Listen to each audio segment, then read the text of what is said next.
Irashaimase. Hello and welcome to Fitaurus Kitchen. I'm your host, Chef Fitaurus. It's time once again for Shoot 'em Up Saturday, and on the menu for this Saturday, we've got The Legend of Dark Witch, an action platformer with shoot 'em up elements that originally released for the 3DS and recently received a Steam port. It is also available on the Vita, but only in the Japanese region. So what kind of taste will this one go and have? Let's get cooking and find out. So it's rather unique for a 3DS title to go and be ported to Steam. I can't think of very many cases where I've gone and seen that go and happen. But as far as ports are concerned, this one's relatively bare bones. We have the option between window and full screen mode down here with full, 360 pad, regular gamepad, or off, which uses the keyboard controls. I'm not sure what screen does, and language, and that's really all that was added to the game as far as the port was concerned. Then we just have a few other regular settings that are related to the game itself, volume, how the camera behaves in-game, your jump settings, and controls. So, that being the case, let's go ahead and start a new game. We're going to go ahead and start here on our second slot, and we'll go ahead and delete what was there. So there are 3 difficulty settings we can go and choose from: easy, normal, or lunatic. Lunatic is locked until you go in and completed the game. I'm not sure if it unlocks after just going and completing it on easy or if you have to complete it on normal. But just going in from personal experience, there is actually a reasonably decent difficulty jump between easy and normal. So we're going to go ahead and play on easy for today.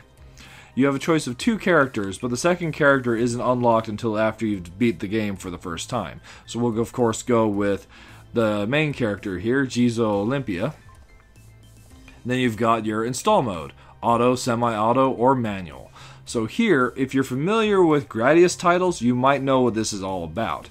Auto goes and basically is upgrading for you automatically, as you have a very Gradius-like power-up bar on the bottom of the screen. So auto, when the power-ups are available, it goes and selects those for you. Semi-auto goes and selects some but not all. Then manual, it goes and allows you to have complete control over that, and that's always been my preference with that sort of upgrade system, so that's what I'm going to go with here. So that being the case, let's get cooking. So we have 6 bosses, 6 stages that we can go and select from here. This is very Mega Man style here, and the stages kind of go and mimic that as well. The bosses will kind of be themed around the stage or vice versa. So we're going to go ahead and start with the very first one here, Heaven's Garden, with Kinsley the Librarian as the boss. We definitely get some nice Mega Man homage there. The sprite work in the game is definitely really cute, and I definitely enjoy that. A young librarian of Heaven's Guardian, Kinsley is regarded as the next prodigy of Sega research. She must know something about the missing Sega. So really a quick little bit of plot. So in this world, there's Sega crystals, which are used for magic and, well, technology as well, but the crystals in this particular country have gone missing. So the character that we are, Jizo Olympia, is actually a god that's in charge of managing magic, and so she's going and investigating what's happened to these missing crystals. So you might have seen at the top there, it was going and suggesting that I go and upgrade using my enforcement slots on the bottom there. We go and start off with enough to go and upgrade our speed 1 level, which is about all that I feel is necessary, but you can go and upgrade your speed further if that's what you are looking to go and do. Then we also have the second option on your power-up bar at the bottom of the screen is Wing, which I already upgraded. And that goes and allows you to have a little bit of hang time with your jumps. Really useful in some of the platforming. Then you can go and continue to upgrade it. Line goes and upgrades our liner shot. Comet, if we don't have Comet equipped, goes and changes our shot from liner shot to Comet.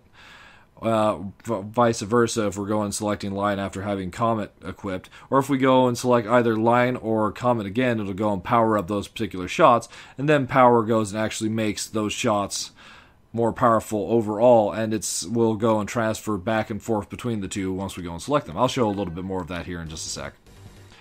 So we go and start off in Heaven's Garden here, which is actually a giant outdoor library. As we go and progress through the stage, we have these books going and flying at us. Now, in each stage, there are 2 hidden pure Sega crystals, which go and upgrade the number of levels that our shot, or rather that our power-up bar can go and upgrade to. The first one is just hidden right there. Wait for it to fall back down. And this one goes and upgrades our speed, so we can actually increase our speed 1 additional level over what we can already upgrade, which I believe is 3 times. That makes it like 4 levels of speed, so you could get going really fast. If you're looking to go and kind of speed run the title, that's not a bad way to go, I'm sure.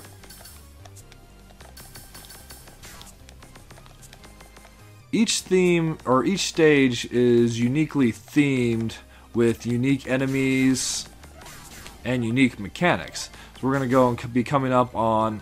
Here's how the Comet Shot goes and looks, by the way. It's kind of like a... You know, almost just throwing star, Capeto, however you want to look at it. Anyway, each stage also goes and has unique elements as well. Like in this stage here, we go and have these key and door elements where we need to go and have keys to open certain doors to progress throughout the course of the stage.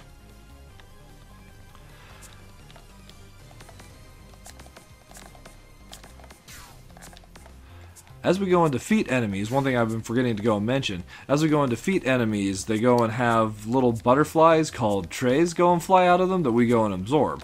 And those butterflies are what go and power up our upgrade bar down below, and we'll also be able to go and use the particular trays that we've gone and accumulated as a currency for going and unlocking more powers later on. Now here's an interesting little part of the game. We can't actually access that upper ledge no matter how hard I go and try, but it is possible throughout the course of the game, and that one's actually a post-game upgrade, but it's possible to go and upgrade your jump so you can jump a little bit higher. That water can actually go and deal quite a bit of damage to us, so we need to be careful of that, or rather it can damage us. Grab this key.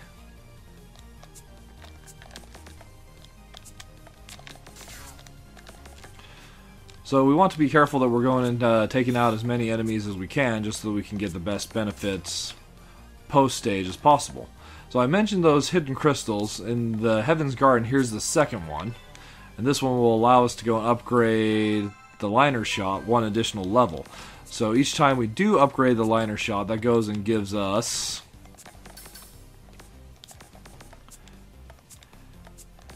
an additional shot. So if we were to be able to upgrade it once, it would go and give us a double shot, then it becomes a triple shot, and then with that upgrade we can go and make it a quad shot. And here we have the portal to our first boss, Kinsley.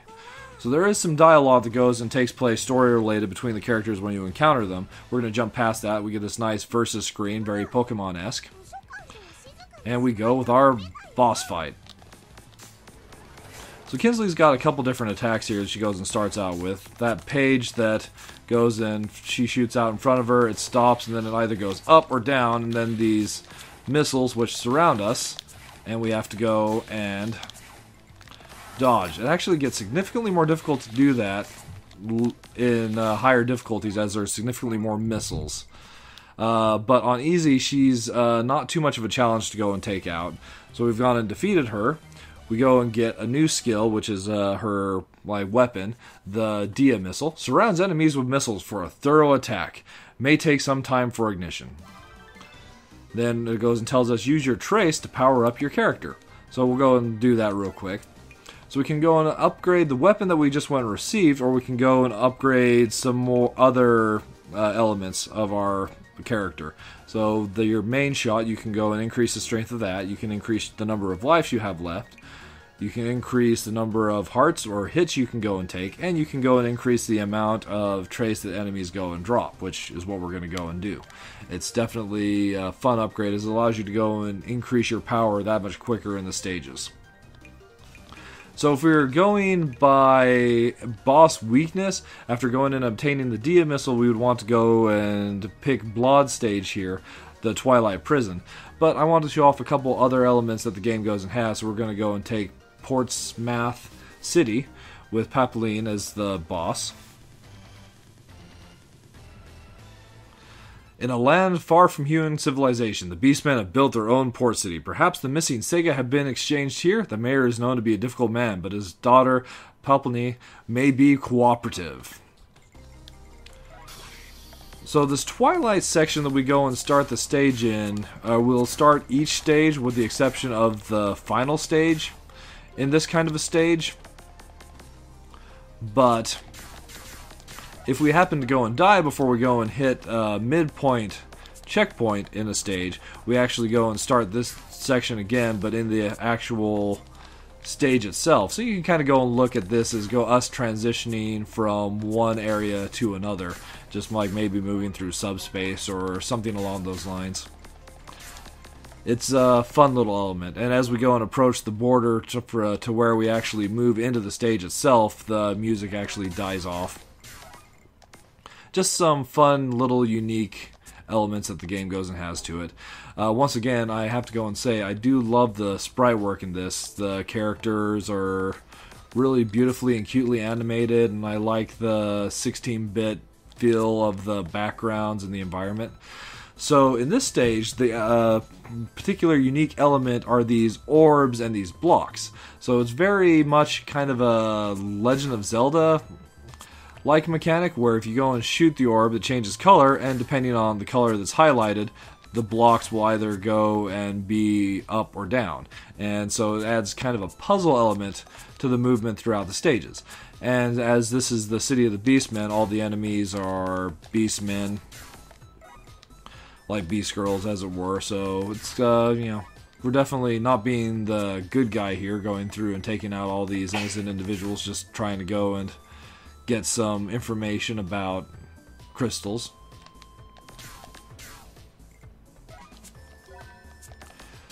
So I've been able to go and power up my shot, so as you see it's changed color, and that'll go and persist between the line or the comet if I'm going and changing my shot type. So this stage, I do not know where the hidden Sega crystals are, so I'm not going to be able to go and upgrade those, unfortunately. But it's alright, we'll keep on going and moving through. I thought I could dodge that. Not the way to get through these. So it is possible for enemies to go and drop health pickups. Oh, this is a nice feature. So if there's a particular dangerous section that's off screen, it'll go and show you that flashing danger, so you know that you can go and be damaged if you're not careful there.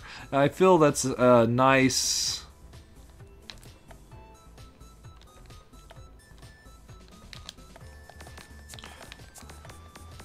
little help that they went and gave the player, so that you're not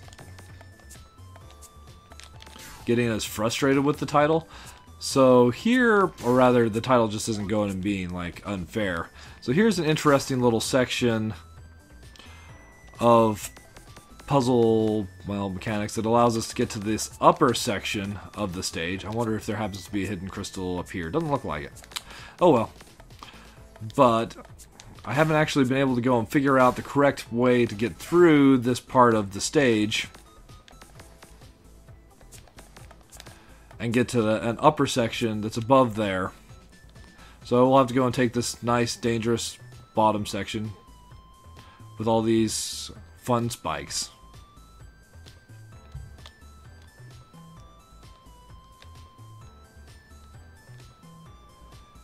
And we're alive! Yay! But we're not quite done with the stage yet.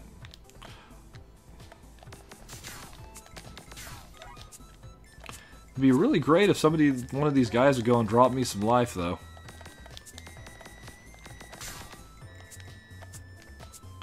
Sadly, no such luck, and here we are at the boss of this stage. Once again, we'll go and skip past the dialogue. Now, Pulpina here can actually go and be kind of a difficult fight.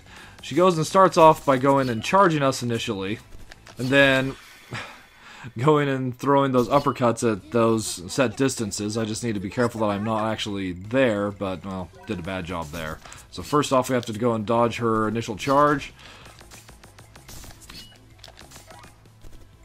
Then as their health go and get to a certain point, yeah, this fight's not going well, they'll go and add additional attacks to it. So now that her health is past the midpoint, she goes and has this attack where she drops fire, and she also goes invisible for some of her charges. Too far. So we can go and upgrade our shots while we're in the battle itself, as going and shooting the bosses, they go and drop trace. This, I very well might game over here.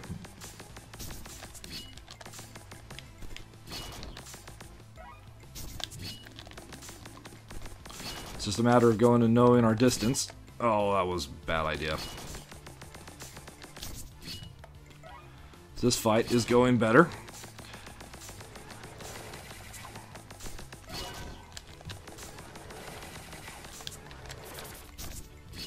So here's her going invisible like I was mentioning, but fortunately we were able to go and power up our shot and take her out. Alright, well, I think that'll just about go and conclude my look at The Legend of Dark Witch. So this was originally available on the 3DS, and it's available on Steam, so if you're interested in going and picking it up, I would highly go and recommend looking into it, as it's been a really fun title. It's an enjoyable playthrough, and it shouldn't go and take you too long to go and finish the title. So if you're a fan of the Gradius-like mechanics as far as the upgrades that it goes and has, or if maybe you're a fan of the Mega Man style action platformer, it's definitely one I go and recommend, especially for the price point. It's available very cheap on both the 3DS and Steam, so you can't go wrong with this title if that's the kind of game that you go and like. Thank you so much for coming out and joining me today for Shoot 'em Up Saturday. As always, if you go and have other Shoot 'em Up titles that you'd recommend for me that I go and check out for the channel, by all means, please leave those in the comments below. Or any other game that you think I should go and have a look at for that matter. Once again, thank you so much for going and joining me today for Shoot 'em Up Saturday, and I hope to go and see you again next week.